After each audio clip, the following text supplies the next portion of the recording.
Welcome to a special edition of Morgan's Mailbag, which today is all about one man, one trial, and one verdict. Miracle is too strong a word, but a day for celebration. Your defense was weak because you're weak. They had no argument because there is no argument. You were too scared to testify because you knew Donald. You know. You're guilty. Guilty as sin. This was a disgrace. This was a rigged trial by a conflicted judge who was corrupt. The real verdict is going to be November 5th by the people. And they know what happened here, and everybody knows what happened here. This is Donald Trump's conviction on 34 counts of falsifying business records, which we've debated across the week on Uncensored. Millions of you have watched, tens of thousands of you have commented. I'll be reacting to a selection of them in a moment, but first, a quick reminder of what all the fuss is about. In Bill Clinton's case, it was for sexual harassment. In Trump's case, it was simply a payoff. In the case of Donald Trump, falsifying business records is definitely a crime. You're accusing me of fascism. Emily, I'm very curious. Where do you live right now? Where do you live? Are you coming for me? There's a lot of nasty things that Hillary said about Trump, Trump said about Hillary. The actions of a major political movement in the country right now is to lock up the leading candidate for president 5 months before an election. I hear you. Joe Biden is suffering some form of dementia. I'd much rather the people around Biden making decisions than the sycophants Trump would put around him, which, with no offense at all, are sort of versions of Benny Johnson, by the way. And people say, well, look, he spent years saying, lock her up about Hillary Clinton. Lock her up, lock her up. Lock her up. And then he didn't do it. We still don't know what crimes President Trump is found guilty of. You think that the average American looking at this will be proud? If you take everything that Donald Trump says at pure face value, you're a fool. We've had some very strong opinions on both sides about this, and many of them made pleasant reading for Trump and his supporters.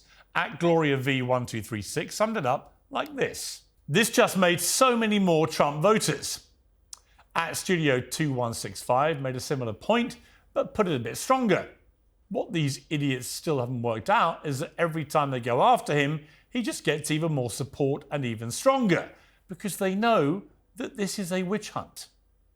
Well, to a point, yeah, I do think that. I do think most right-minded people think that this is all a bit of a stitch-up, that actually going after a former president of the United States nearly 20 years after a one-night stand that he denies with a porn star, and then a bit of paper shuffling so that his wife didn't find out, and he hid it before an election. Okay, a lot of politicians do that kind of thing. The idea that this has led to him being a criminal convicted felon, I think is ridiculous, and demeans America, demeans its legal system, demeans its political system, and frankly, it makes it look like a banana republic. Well, at Peter Paul's contribution backed up the belief that this could swing the upcoming presidential election. I'm a registered Democrat who's voted blue my entire life. I will not be doing that the rest of it. Interesting. At Viva Victoria 2010 just thinks it's time to get back to what matters most. We've come to the point where we really don't give a damn who Trump sleeps with. We care about how he runs the country. Well, exactly. I mean, is he the only guy to be president of the United States who liked a bit of bed hopping? JFK? Anybody? And there are barely enough beds in America for that guy. Bill Clinton, who literally had sex with an intern in the Oval Office, the very sanctum of American democracy? Really? You think it's just Donald Trump? Most of them have been at it. Now, not everyone, however, is on the Trump train, especially when it came to the suggestion that these were essentially trivial charges. At one Compass 7290 said, conspiracy to commit election campaign violations are not minor offences. How dare you? At Gulelva 1 wrote, Michael Cohen went to prison for the same offence that Donald Trump's convicted for. If it's good enough for Cohen, it's good for Trump. Lock him up. Well, okay, I get that. He said lock up Hillary, and his fans said that, blah, blah, blah. It doesn't change the fact this was a trivial matter. It's a bit of paper shuffling. It's a minor state misdemeanor, ridiculously overinflated to become a felony, just so they could try and damage Trump in the run-up to an election. That is election interference, which is ironically the very, very thing that they said they were prosecuting him for, interfering in the potential outcome of an upcoming election. So do they not see the irony? that when they're doing that to Trump in a criminal court, actually what they're doing is exactly what they're accusing him of, trying to damage and fix the outcome of an election. Well, regardless of which side you're on, many viewers are concerned about what this does to America's standing in the world. I agree. At Shasta Castor wrote, "This whole thing brings shame to our country. We are now a banana republic." The words I said a little earlier. And Justine Carlson, 2905, didn't disagree. "As a Norwegian, I find this disturbing. Isn't this what they do in Russia?" Yes, it is. And they do worse in Russia. And is that where America wants to go?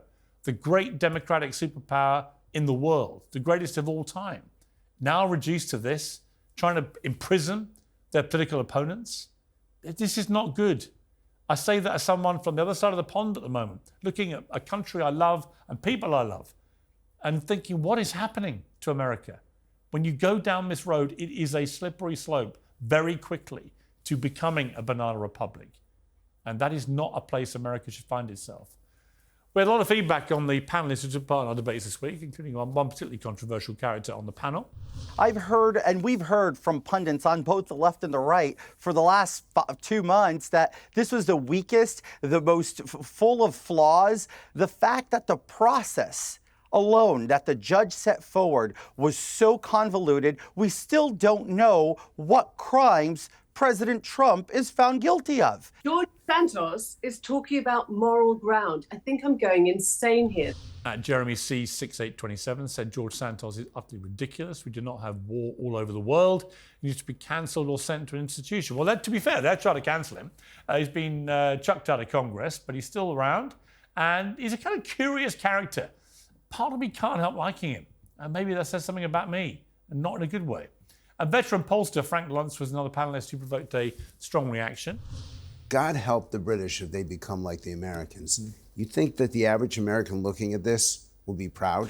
This is coming from a guy that dyed his hair and it doesn't even match his beard.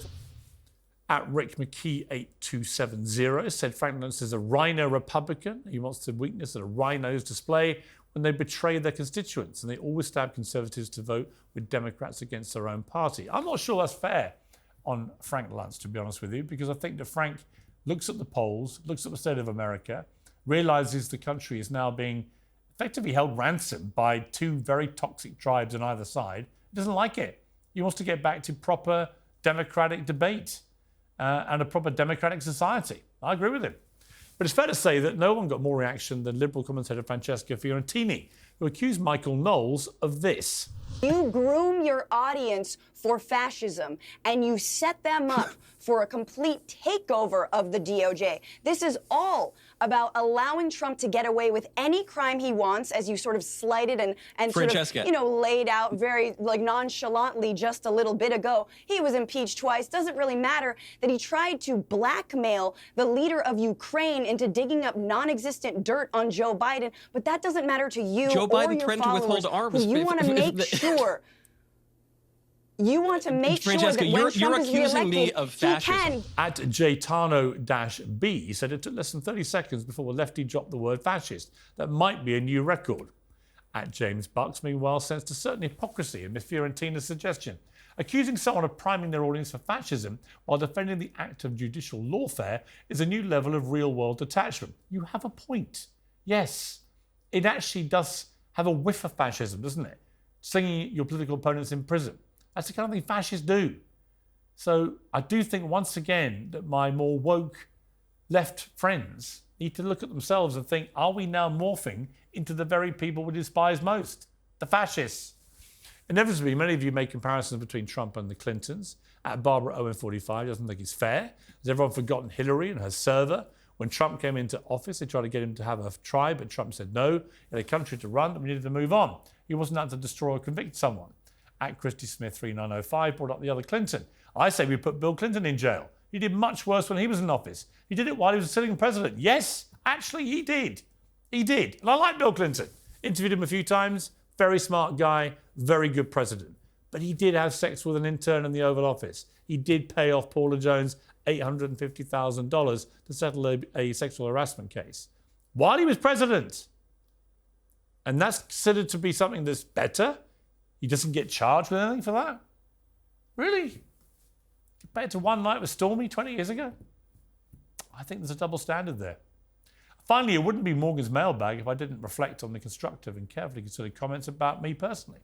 At Joe Coitus Tattoo, which was a bit of an indication that I wasn't going to like what came next, said, "Hey Piers," it's Piers actually, "what did Trump's boots taste like?"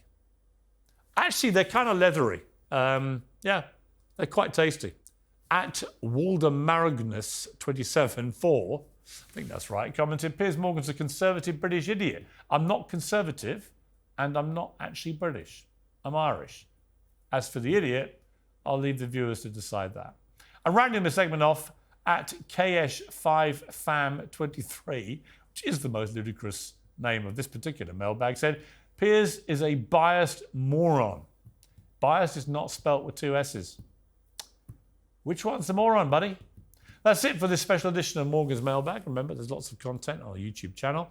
Leave a like and subscribe while you're there. We're fast approaching 3 million subscribers, making us the biggest, fastest growing YouTube news opinion show in the world. So be part of our growing community. And remember, until next time, keep it uncensored.